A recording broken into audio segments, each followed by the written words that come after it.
بسم الله الرحمن الرحيم. كتاب أنزلناه إليك مبارك ليدبروا آياته وليتذكر أولو الألباب. صدق الله العظيم.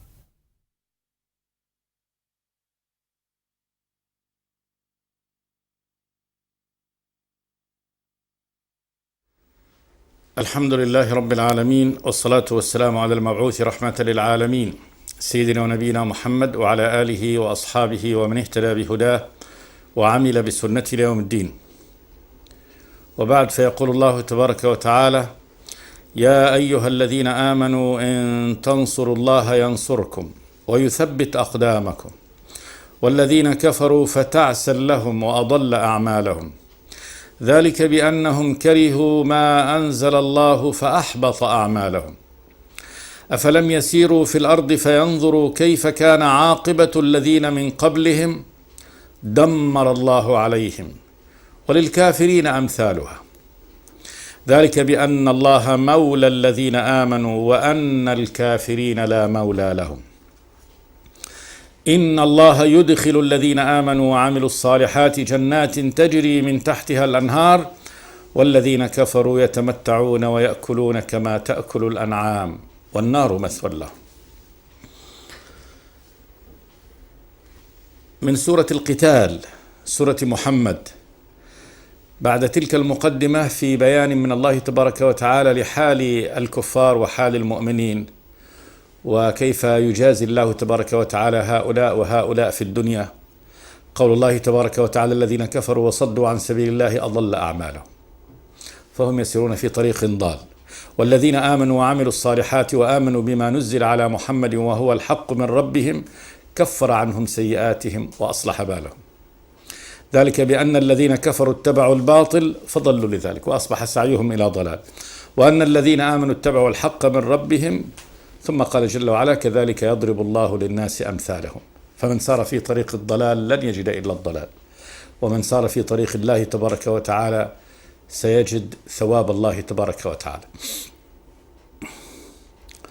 ثم رتب الله تبارك وتعالى على ذلك بأن كلف المؤمنين بالقتال. قال: فإذا لقيتم الذين كفروا فضرب الرقاب حتى إذا أثخنتموهم من القتل، كثرة القتل والجراحة، فشدوا الوثاق الأسر، فإما منا بعد هذا الأسر إما منا بعد، وهو أن يمنوا عليهم بيطلقوهم كما من الله تبارك وتعالى على كثير ممن وقعوا تحت الأسر، وإما فداء بمال أو بأسرة، حتى تضع الحرب أوزارها في كل قسم ممن تحاربوهم وفي كل الأقسام بنزول المسيح عيسى بن مريم عليه السلام، فإن القتال والجهاد مع الكفار يظل إلى هذا الوقت. لا تزال طائفة من أمتي على الحق ظاهرين لا يضرهم من خذلهم ولا من خالفهم حتى يقاتل آخرهم الدجال. فلا تضع الحرب أوزارها بين أهل الإسلام، بين أهل الإيمان وأهل الكفران، إلا بنزول المسيح عيسى بن مريم وقتاله للنصارى وكسره للصليب ووضعه للجزية، فلا يقبل الجزية ولا يقبل إلا الإسلام أو القتل، حتى تضع الحرب أوزارها أحمال الحرب. ولا تضع الحرب في النهاية يعني أوزارها إلا في ذلك الوقت. ذلك قال جل وعلا: ولو يشاء الله لانتصر منهم، بدون أن يكلف المؤمنين بأن يقاتلوا، وإنما ينتصر الله تبارك وتعالى من الكفار بأن يدمرهم بدمار من عنده سبحانه وتعالى، بريح كما أهلك عاد، أو بغرق كما أهلك قوم فرعون، أو بصاعقة، أو بغرق كما أهلك قوم نوح وقوم فرعون، أو بصاعقة كما كانت في ثمود. فالله تبارك وتعالى قادر على أن يعني ينتصر وحده من الكفار كما شاء، وكذلك كما فعل مع المسلمين في غزوة الخندق، فإن المسلمين غزوا من كل مكان وهم في المدينة. جاءتهم قريش وجاءتهم غطفان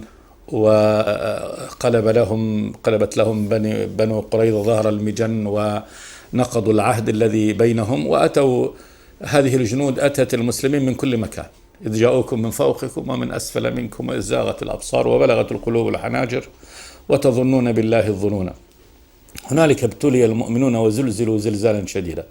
فانتصر الله تبارك وتعالى من هؤلاء الكفار جميعا وحده. لم يكن للمسلمين يد بدفع هؤلاء عنهم، وكل ما فكر فيه المسلمون في هذا الوقت أن يصرفوا الكفار عنهم بأن يعطوهم ثلث ثمار المدينة ليرجعوا.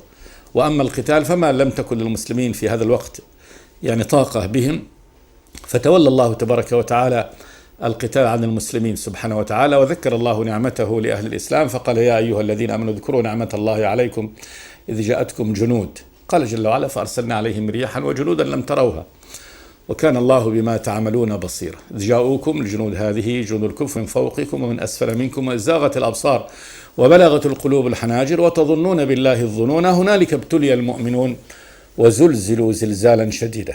حتى إن المنافقين أظهروا كفرهم علانية، فكانوا يقولون ما وعدنا الله ورسوله إلا غرورا. وقالت طائفة منهم يا أهل يثرب لا مقام لكم فارجعوا ويستأذن فريق منهم النبي يقولون إن بيوتنا عورة وما هي بعورة إن يريدون إلا فرارا.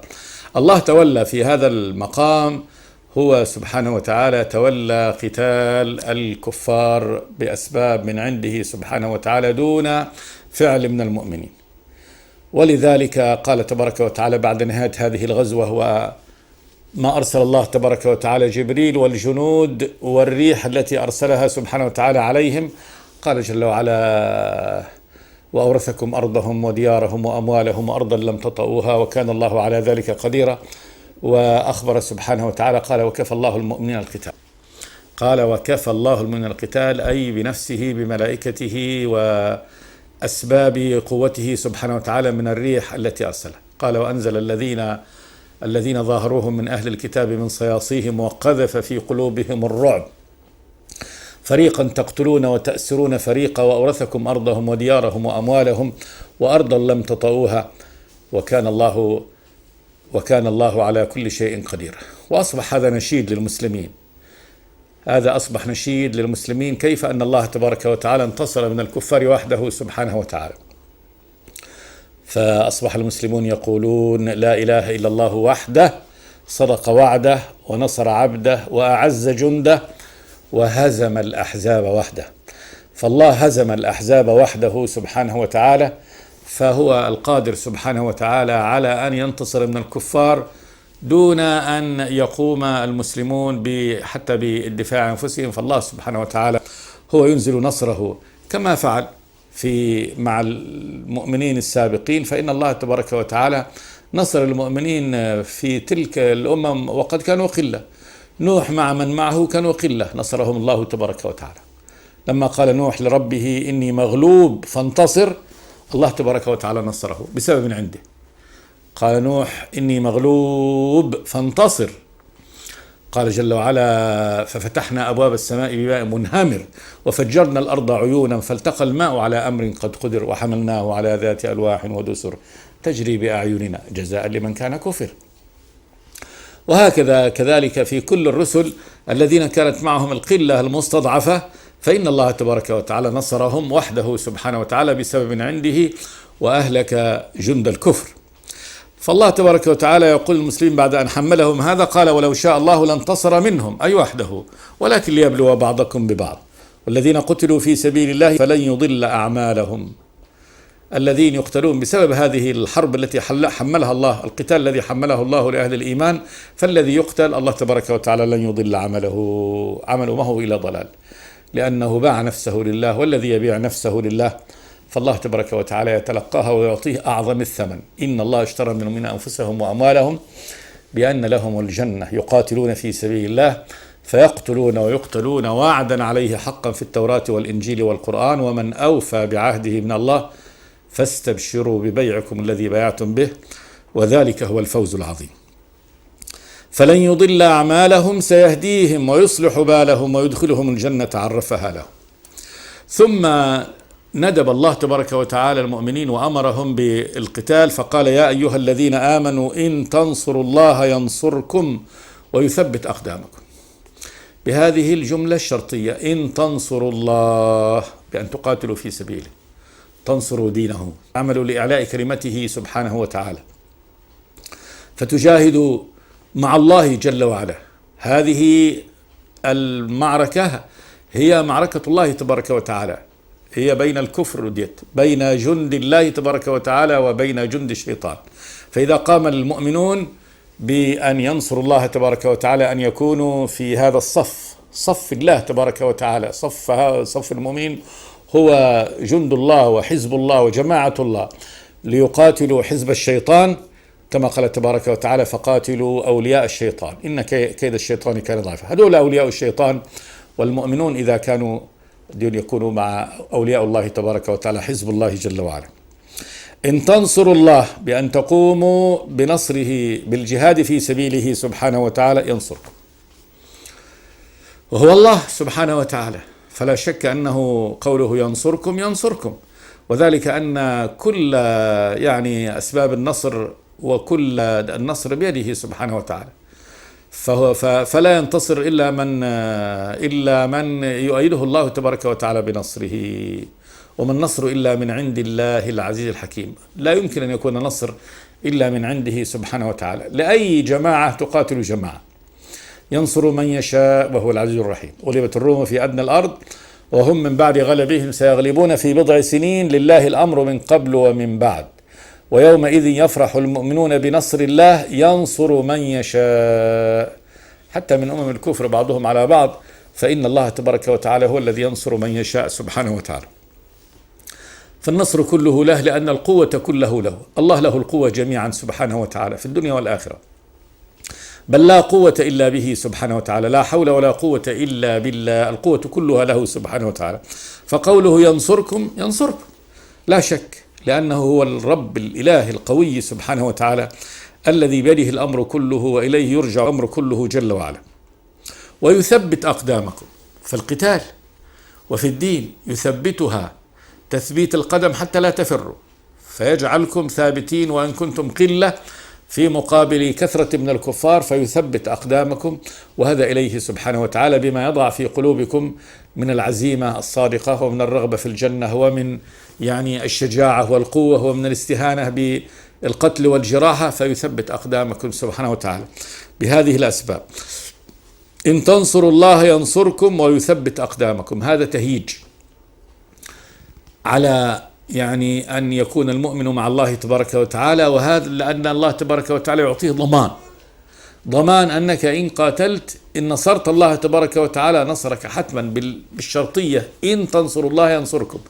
فهذا شرط مشروط، ومن أوفى بالشرط من الله سبحانه وتعالى. إذا اشترط الله تبارك وتعالى هذا الشرط، فلا شك أن الله تبارك وتعالى موفيه. إن تنصروا الله تقوموا بهذا ينصركم ويثبت أقدامكم. ثم قال جل وعلا: والذين كفروا فتعسا لهم وأضل أعمالهم. هذا صنيع الله تبارك وتعالى بالكفار الذين يحاربون الله تبارك وتعالى ويحاربون أولياءه. قال: والذين كفروا علموا الحق وكفروه، علموا آيات الله تبارك وتعالى وطمسوها. وكل من لم يدخل في الإسلام فهو كافر.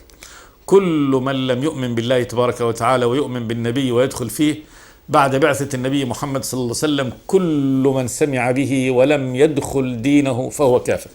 والذين كفروا فتعسا لهم. تعاس الشقاء، شقاء لهم، تعاس في الحياة وشقوة في الآخرة عياذا بالله. فتعسا لهم وأضل أعمالهم ضالة، كمن يسير على غير هدى، فهم يسيرون على غير هدى، فبالتالي لن يحصل على ثمرة من عمله. أي عمل أعمالهم في الدنيا فإنها تبقى فيه في شقاء، ومهما بلغوا من أسباب الدنيا وهم في شقاء. أعمالهم لهدم الدين ولإزالته في شقاء، لأن الله تبارك وتعالى متم نوره. لا بد أن يتم نور الله تبارك وتعالى، أن يقيم الله تبارك وتعالى حجته على عباده بالحجة. يقيم الله تبارك وتعالى من رسله وأنبيائه وأتباعهم من يقيم الحجة وليوم القيامة. أرسل هذا النبي محمد صلوات الله وسلامه عليه، وحكم بأن يكون هذا الدين ظاهرا على كل دين، هو الذي أرسل رسوله بالهدى ودين الحق ليظهره على الدين كله وكفى بالمؤمنين شهيدا.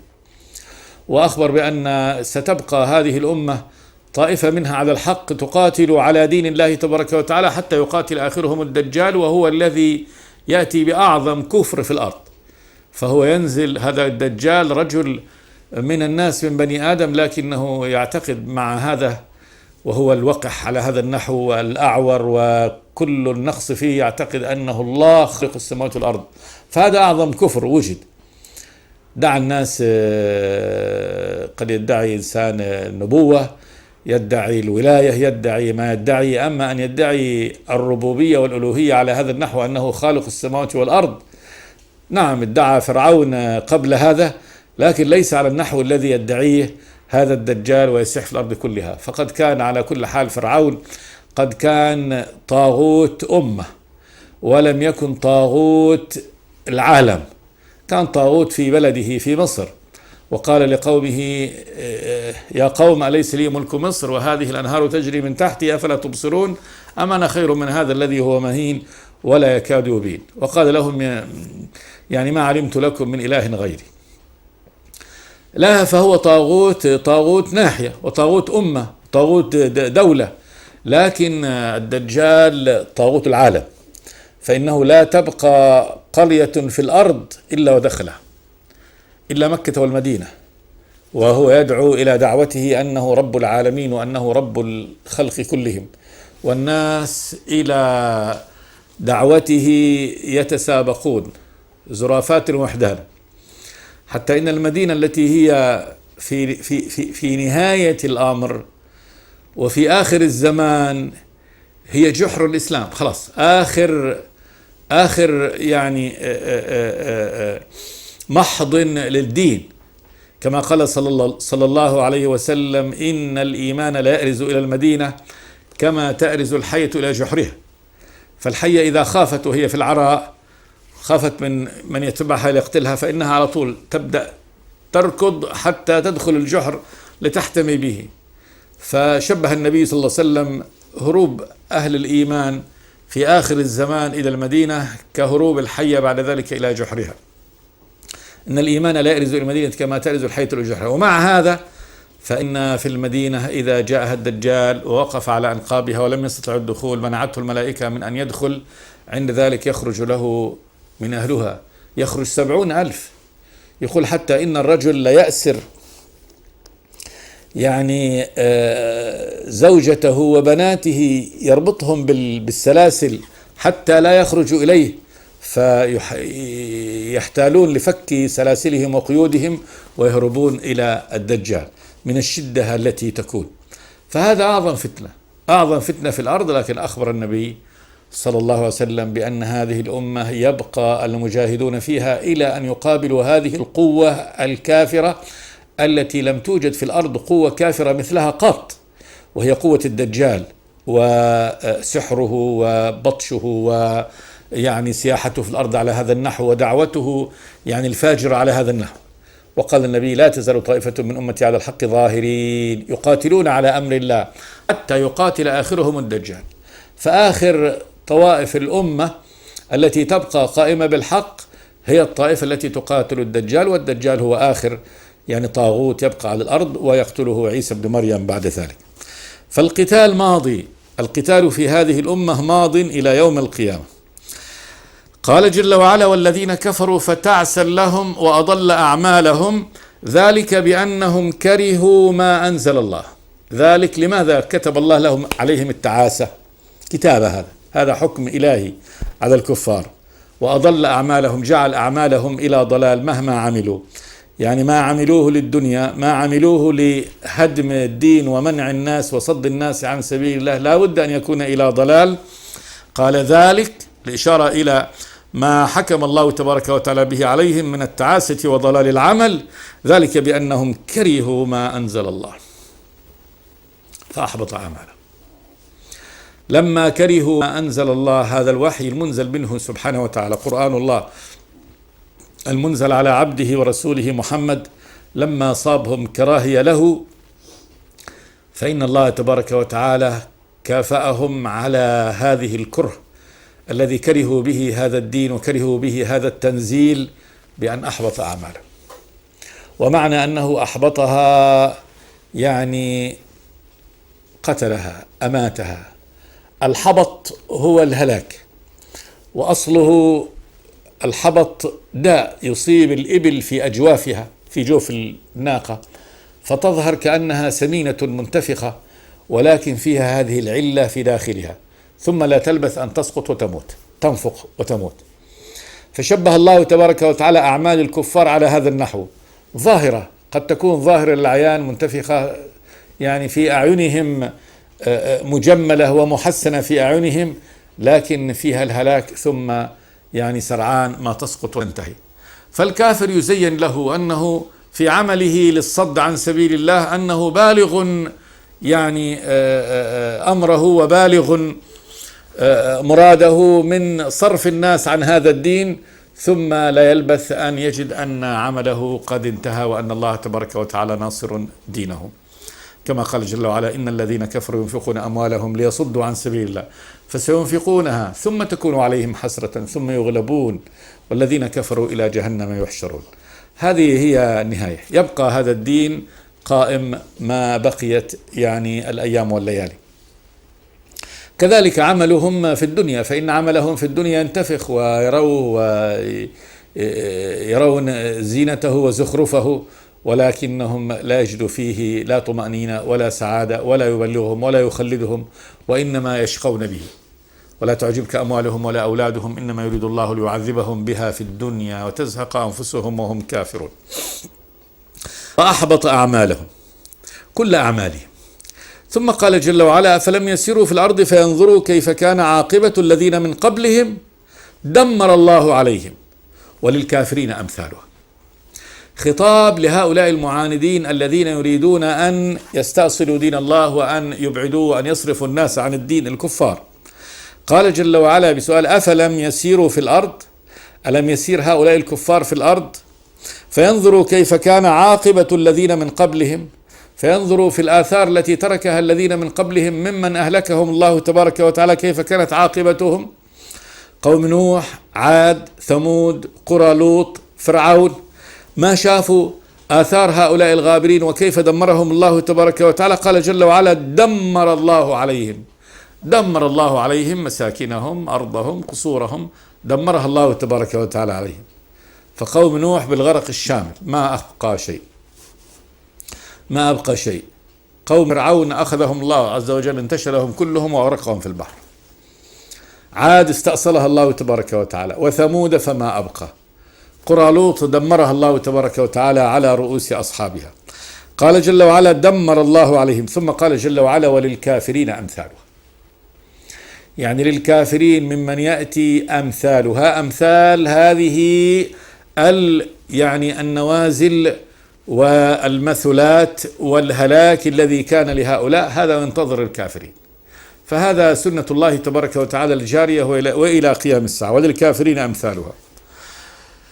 ثم قال جل وعلا: ذلك بأن الله مولى الذين آمنوا. ذلك، هذه النتيجة، نتيجة إنجاء المؤمنين وإسعادهم وتثبيتهم وإهلاك الكافرين. لما يعني هذه لما كانت سنة الله تبارك وتعالى في المؤمنين والكافرين على هذا النحو. قال: ذلك بأن الله مولى الذين آمنوا. الله مولاهم، ناصرهم، مؤيدهم، محبهم. فيه قامت علاقة بينهم وبين الله تبارك وتعالى، علاقة أهل الإيمان بالله، جعلت الله تبارك وتعالى يواليهم وهم يوالوا الله. هذه علاقة الإيمان، فهم مؤمنون به، مصدقون بوعده، قائمون بأمره سبحانه وتعالى، مطيعون له، محبون له، ولذلك الله تبارك وتعالى يحبهم. أحبهم الله تبارك وتعالى، والاهم، ينصرهم جل وعلا. وأصل الولي في لغة العرب، الولي هو كل من قامت بينك وبينه علاقة تجعله يواليك وأنت تواليه. العرب تطلق الولي على الأخ، وعلى الحليف من تحالفه، وعلى السيد، وعلى العبد تسميه مولى. هؤلاء كلهم يطلق مولى لأن بين هؤلاء من العلائق ما يجعل كل منهم يوالي الآخر. الله تبارك وتعالى هو ولي المؤمنين، وأهل الإيمان هم أولياء الله تبارك وتعالى، يوالون الله تبارك وتعالى، فالله هو وليهم. وذلك لهذا، للسبب الذي قام بين الله تبارك وتعالى وبين عباده. فالعباد والوا الله تبارك وتعالى بأن أحبوه وأطاعوه ونصروه سبحانه وتعالى. الله والاهم، بادلهم حبا بحب، وينصرهم سبحانه وتعالى ويرحمهم ويثبتهم. الله ولي الذين آمنوا، من ولايته قال يخرجهم من الظلمات إلى النور، والذين كفروا أولياءهم الطاغوت يخرجونهم من النور إلى الظلمات، أولئك أصحاب النار هم فيها خالدون.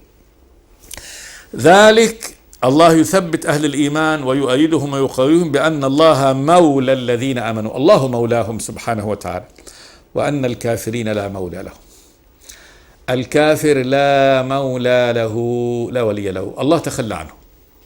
الله سبحانه وتعالى وهو الولي الحميد لكل العباد، فولايته للكفار أنه ربهم سبحانه وتعالى، وأنه يرزقهم ويعطيهم، لكنه لا يؤيدهم ولا ينصرهم ولا يهديهم سبحانه وتعالى، وإنما يعاقبهم فيضلهم. فالله لا تقوم بينه وبين هؤلاء الكفار ولاية اللي هي هذه الولاية الخاصة، لكن الولاية العامة فالله ولي كل خلقه سبحانه وتعالى، فإنه رب الجميع سبحانه وتعالى، هو خالق الجميع، هو بارئهم، هو متولي أمورهم، هو مطعمهم، هو الذي يسقيهم، هو الذي يرزقهم سبحانه وتعالى. الكافر لا يعتقد هذه الربوبية، لا يظن أن الله ربه، ولم يتخذ الله ربه سبحانه وتعالى، والله ربه، على لا شك أن الله تبارك وتعالى رب العالمين سبحانه وتعالى، لكنه لم يتخذ هذا. كذلك الله ولي عباده كلهم من حيث الولاية العامة، لكن الولاية الخاصة أنه سبحانه وتعالى يوالي، بمعنى أنه الولاية الخاصة بمعنى الهدى، أنه يهديه ويرحمه ويوفقه ويعينه، لا، هذا أهل الإيمان. فالكافر لا مولى له، لا مولى له، لا ولي له ينصره يؤيده يهديه يوفقه يثبته على الحق، لأنه ترك الله تبارك وتعالى، فالله تبارك وتعالى تخلى عنه ولعنه وأبعده وتركه. وأن الكافرين لا مولى لهم. فهذا في الدنيا. ثم ذكر الله تبارك وتعالى الشأن الذي يكون عليه الأمر في الآخرة، فقال إن الله يدخل الذين آمنوا وعملوا الصالحات جنات تجري من تحتها الأنهار. هذا صنيع الله تبارك وتعالى وفعله بأهل طاعته. إن الله يدخل الذين آمنوا وعملوا الصالحات جنات، يدخلهم جنات، بساتين الرب سبحانه وتعالى. جنة، هذه الجنات التي عرضها السماوات والأرض، هذه لا يعرف سعتها وعظمتها إلا الله تبارك وتعالى. وسابقوا إلى مغفرة من ربكم وجنة عرضها كعرض السماء والأرض. فهذا وجنة عرضها السماوات والأرض أعدت للمتقين. وقال سارعوا إلى مغفرة من ربكم وجنة عرضها كعرض السماء والأرض، هذا في الاتساع العظيم. فهذه جنات عظيمة تجري من تحتها الأنهار، من تحتها، تحت هذه الجنات البساتين، تحت أشجارها وتحت قصورها الأنهار مختلفة الأنواع. مثل الجنة التي وعد المتقون فيها أنهار من ماء غير آسن، وأنهار من لبن لم يتغير طعمه، وأنهار من خمر لذة للشاربين، وأنهار من عسل مصفى، ولهم فيها من كل الثمرات ومغفرة من ربهم. هذا صنيع الله تبارك وتعالى وثوابه سبحانه وتعالى لأهل طاعته الذين قاموا بولاته في الدنيا. ثم صنيعه سبحانه وتعالى مع الكفار، قال والذين كفروا يتمتعون ويأكلون كما تأكل الأنعام. أما أهل الكفر فإنهم يتمتعون في هذه الدنيا بصنوف المتعة التي يرزقهم الله عز وجل إياها، ويأكلون كما تأكل الأنعام. أكلهم كما تأكل الأنعام شبههم بهذا أنه إسرافا وبطرا وأشرا وبعدم تذكرة ما ينشئ لهم هذا أكلهم على هذا النحو أي فكر في من الذي أسدى لهم هذا، من الذي خلقه، لماذا كان هذا الأمر، فهم لا يبدأون ببسم الله ولا ينتهون بالحمد لله ولا يذكرون أن هذا طعام الله تبارك وتعالى ورزقه رزقهم الله تبارك وتعالى إياه، ولكنه يأكل كما تأكل البهيمة.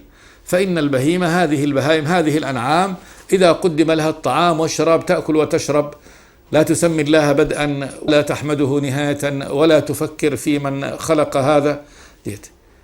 قال جل وعلا والنار مثوى لهم. فهم في هذه الدنيا يأكلون بدون فكر، بدون عقل، بدون فهم، بس فقط يتمتعون ليتمتعوا، وكأنهم لم يجوا في الدنيا إلا ليأكلوا ويشربوا ويتمتعوا. ثم قال جل وعلا والنار مثوى لهم.